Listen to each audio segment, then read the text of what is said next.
Next, it's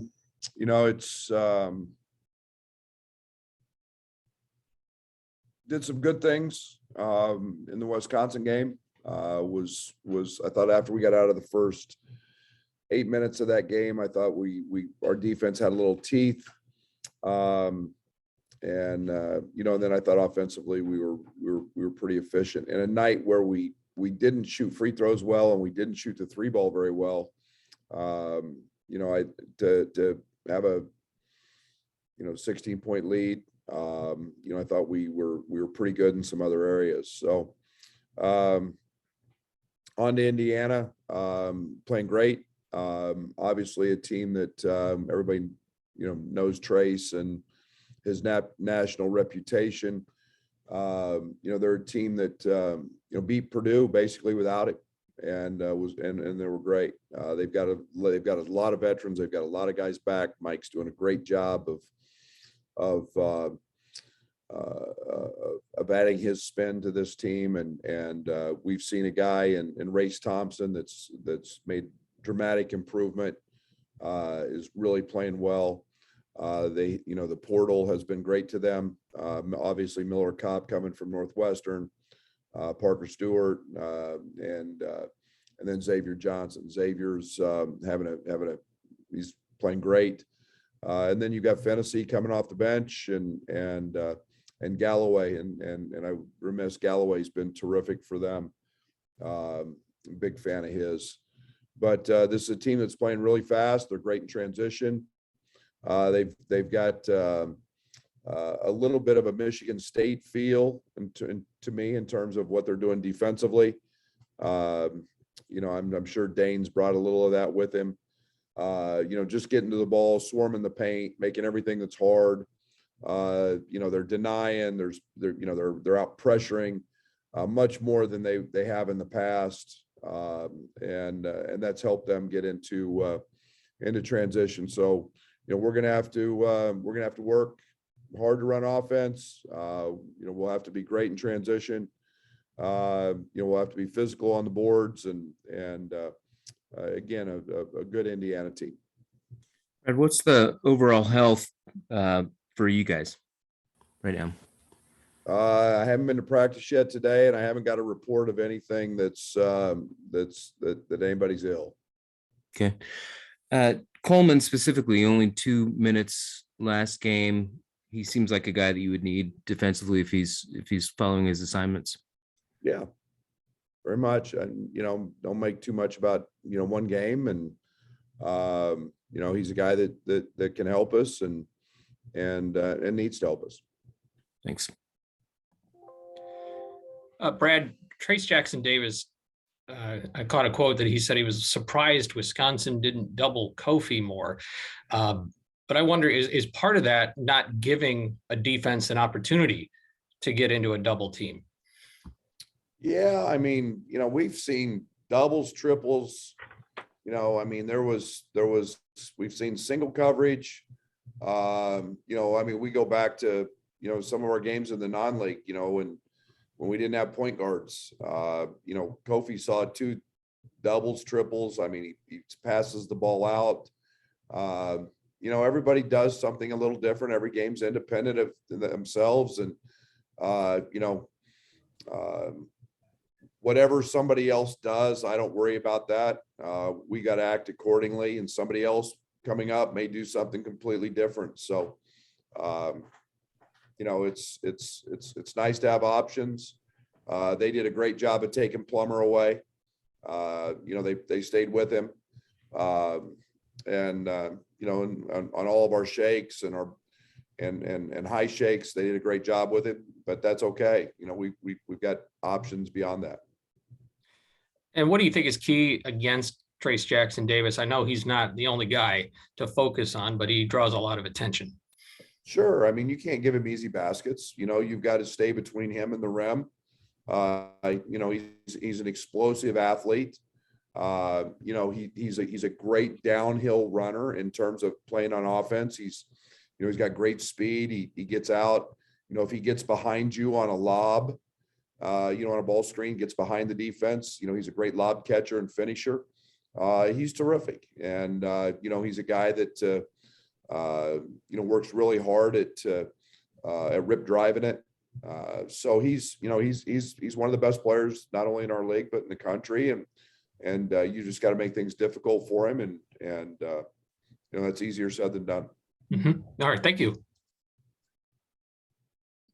Good morning, Coach. Aaron Henry was sitting with Orange Crush, I guess whatever night it was against Wisconsin. What did you think of that when you kind of heard of it? And what do you think that moment was like for Orange Crush? Oh, I think it's tremendous. Anytime you can get any interaction with, I haven't seen any pictures, I've just heard about it, but I think anytime you interact and they get to know you, it's pretty cool.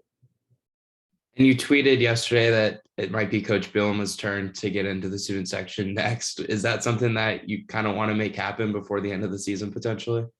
Well, I won't pressure Brett into that one, but he would fit right in. Let's just put it that way. He would fit right in with the Orange Crush. Thanks, Brad. Appreciate it. It'd be a great look. Now that video might actually get me back on Twitter or social media, so I might actually watch it if he's in there with the Crush. Any chance you'd go sit with Black Eye in the fall? Oh, absolutely. Absolutely. Thanks, Brad. Coach, Indiana, they don't give up a lot of points, and they turn teams over at a pretty good clip. What's some of the challenges for you offensively? Not turning it over. Ball tough. You've got to be very good in terms of your they got big wings and Miller and they get in with Galloway. They come in and they're physical. They're going to knock you off of everything they do. And, so you got to take care of the ball. They're in their gaps. It's like I said, it's a very much a kind of got a Michigan State type feel defensively about them. They swarm the paint. They get to the ball. They protect the rim. With Race and Chase, they block shots. Geronimo. So this is a team that plays hard, and you got to be ball tough. And if you're not, leads to transition, and that's where they're very good. And I assume you watched the tape of Wisconsin. What would you think of Andre Curbello's game, and how's his conditioning coming along? Yeah, it was what it needed to be. He was great. He had the right reads. He had a perfect pass to Jacob on a slot cut that, doggone it, they just got their hand on. It was the right read. The play right before the half. Jake's wide open in the corner. Their big kid just happened to deflect it. He's seeing the game. We ran the tar out of him yesterday. His conditioning's getting back. He was tired. Even in the, that little bit he played, he laid on a screen or two, which, when Bellows going, he's an elite defender. So he came up yesterday. We spent, an hour watching film, and he's dialed in, and he'll have to be an important part of what we do tomorrow. I don't want to monopolize your time or anything, but can you comment on the turnovers? I mean, you only had, I think, maybe 6 or 7 against Wisconsin. It's an area that you've improved a lot at. What do you think the key is to that? Throwing it to the same color uniform. I think we're playing with a better understanding of what we're trying to do. I think that early in the year we had so many guys in so many different positions, and we were unsure, and role identification wasn't there. And, I think in all fairness, last year we weren't a team that turned it over a lot. We'll have to be on our P's and Q's, so to speak, tomorrow. And that's something that, we took a turnover late just on a shot clock violation, and otherwise you got 5 turnovers, and that's how you win games. Thanks, Coach. Brad, it feels like the defense and the numbers are kind of trending up here lately. What do you think's behind that step forward on that side of the ball? What we just talked about with Doug, not turning the ball over, staying out of transition because of pick sixes, so to speak. I think we've gotten quality shots. I think we're getting better shots. I think good offense leads to good defense. I think that we're growing some chemistry on that end of the court. I think we're, we had a little teeth, like I said, in the second half the other night. I think we're getting better on a lot of fronts, and good offense again helps a lot on the defensive side. Yeah, that chemistry, it seems like, we've seen your teams hit that defensive stride getting into this point of the season. Is that something that, am I close on that? Am I wrong on that? And if I'm close, how come you think this is that time? Well, I think just history has shown that with our teams going back to SFA. I think defense is hard, man. I think it's hard to teach. We spend a lot of time on it. You got to have unbelievable communication. That's so hard for new guys to understand that, especially freshmen, how hard it is to play. But I think that we've got a couple of elite guys in Monte and Trent, and I think other guys are starting to follow into that. Kofi's really good as well. So I think we're starting to play our best on that end of the court, and it does take some time.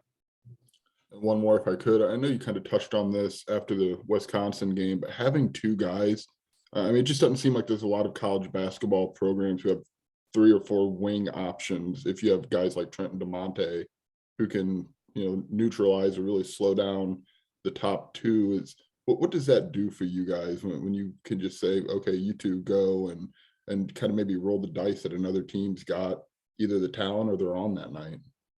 Yeah, I mean, it's nice to have. It's frustrating as heck when you don't. And unfortunately, those guys are assignment sound.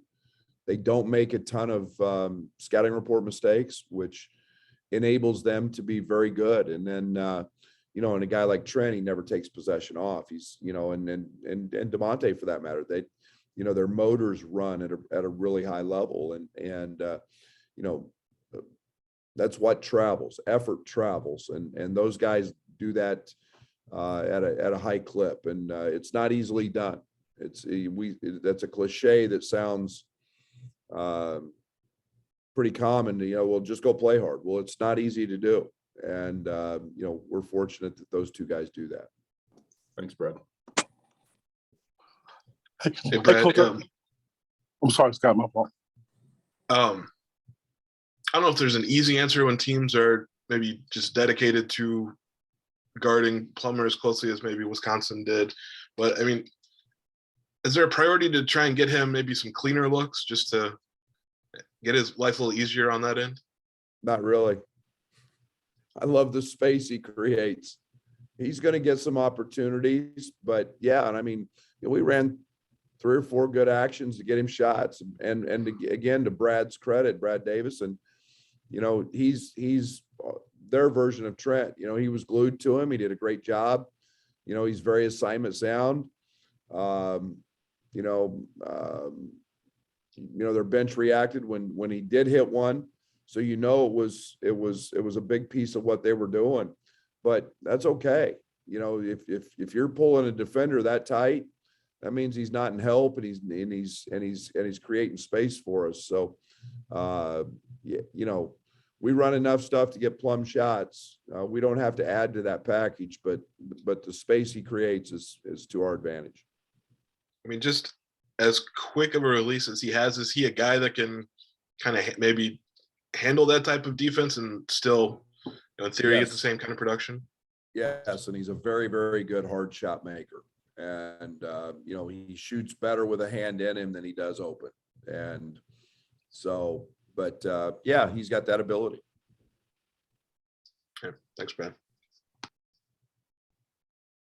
Hey, Coach, the second half of the season, or this other night, Kofi seemed to be very, very aggressive. Do you think he is out to prove a point in the second half of the season that he is one of the top players in the country in the Big Ten? I just have that one question. I think he's getting back into a comfort zone. Kofi's missed 5 games, to this point, and that's a lot. And, I think that you want to maximize every opportunity that you have. And Kofi's grown into, a very good passer, a guy that takes advantage of what's there. They tried running 2 and 3 guys at him.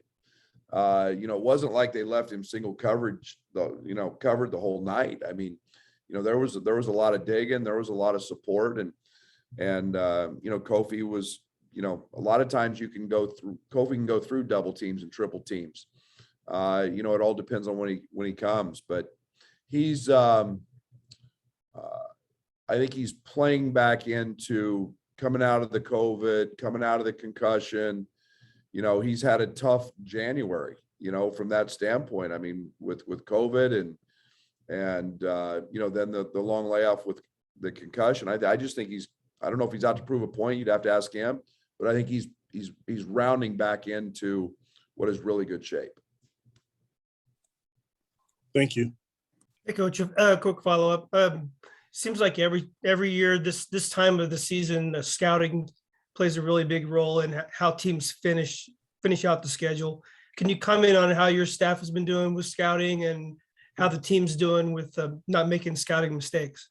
We're getting better on both ends. Everybody, I got a great staff. They're basketball savvy. They do a great job. We put a very good plan together. We think going into every game. I think we're doing a very good job of making adjustments accordingly.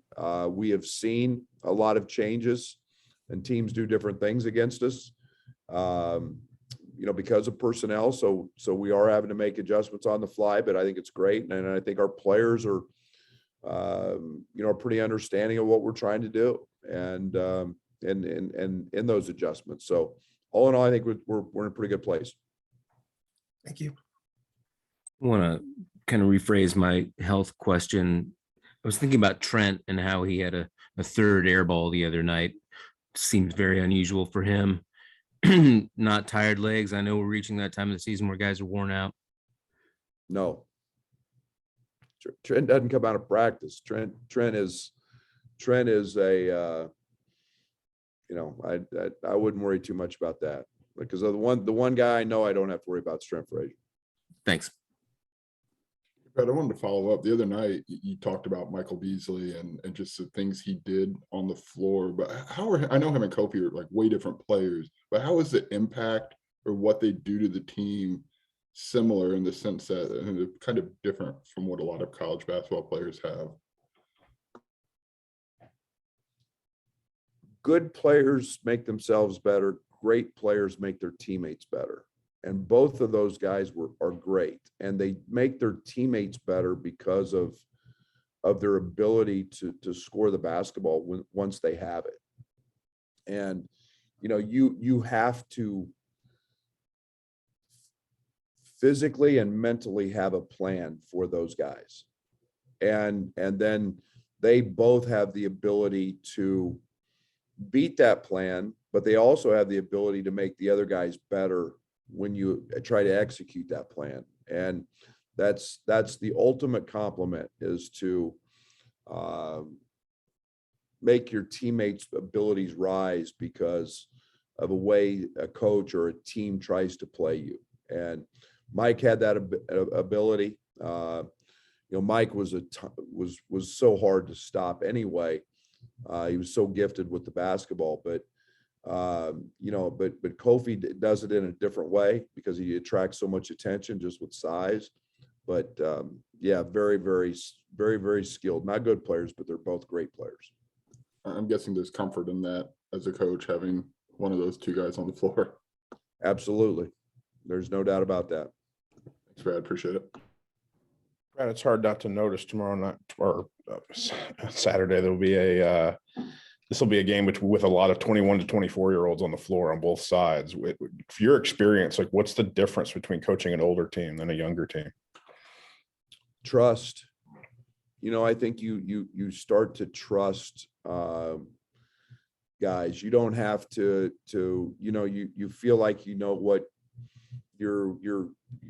what it's like to go win on the road. You feel like what it's like, and it's winning on the road's really hard. And You feel like you know what guys are going to do when there's a game plan. You feel like guys aren't going to panic when there's something go awry.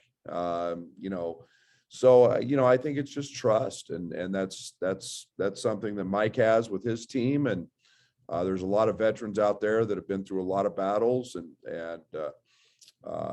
they're extremely well coached, and it's comforting to know that, and both of our teams have that. Thanks, Brad. All right, coach, that's everybody who's lined up. Thanks.